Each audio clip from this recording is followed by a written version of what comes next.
there's a waterway back here. This is the back of your property. Now, there's information available online. I'm not owing up to this. This is beyond the scope of what I do. I'm inspecting this. But there's information online stating that this property is not a high-risk property for flooding. You can look that up. You can make your decisions for yourself.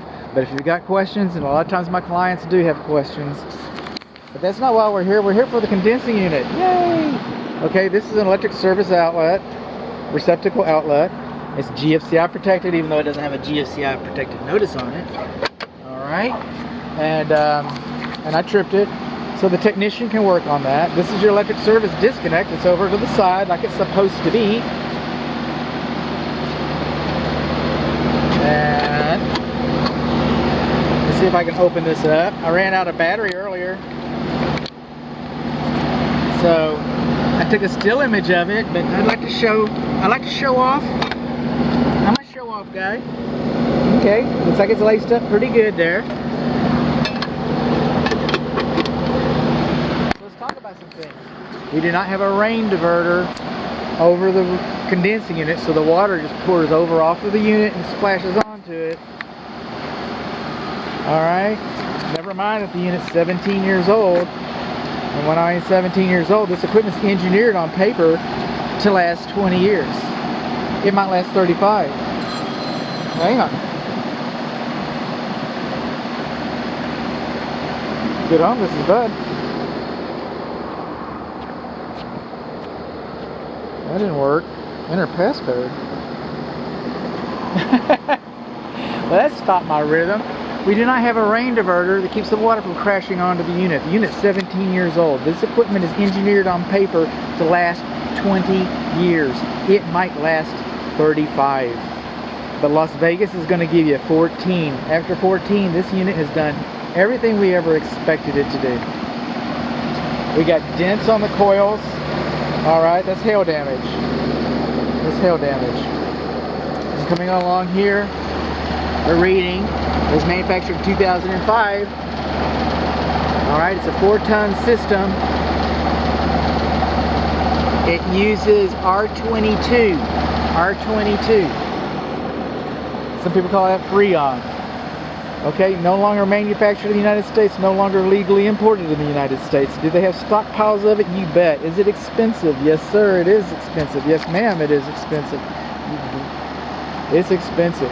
They also have drop-ins that are less efficient. See, because this is only about maybe SEER 12, 13, maybe. Now we're 14 and a half, on up to 17s and 18s and beyond. So we already have an inefficient system, and if you put a drop-in in here, one, it's about as expensive as the R22. Two, no other technician's going to follow you. But because it is R22, and all the Texas Real Estate Commission cares about is if it's working or not.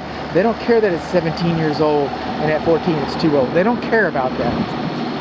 Is it working or not? But you might want to know whether it's working or not, and you might want to know whether it's got R22 in it instead of R410A. About any technician that comes out here to service this for you is going to, rightfully so, recommend that you replace this. They're going to say, look, we can keep this thing running, but you know, you might want to think about, you know, it's about time, just saying, and you know, just be prepared to have that kind of discussion. These are energy considerations. These are energy oh, by the way, it's also properly fused in the electric service count. Okay, this foam became unacceptable in 2015. This house was built in 2005. It's an energy consideration. It's an energy consideration, so it makes the report. These are Schrader valves. Look that up in the dictionary. Your refrigerant service valve ports. Okay, the caps should be anti-theft caps, and you don't have those. And of course, in 2005, nobody had heard about them even.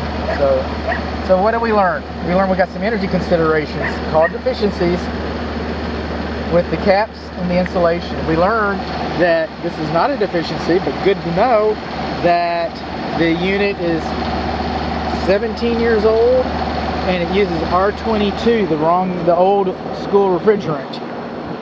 Okay? What else did we learn? We learned that we got hail dents on it. We do not have a rain diverter over condensing in it. We're going to check the temperatures and stuff. We're going to go a little further. We're going to go a little farther with it. You're going to learn, oh, you already learned in the previous video that the evaporator coils are dirty. You already learned that.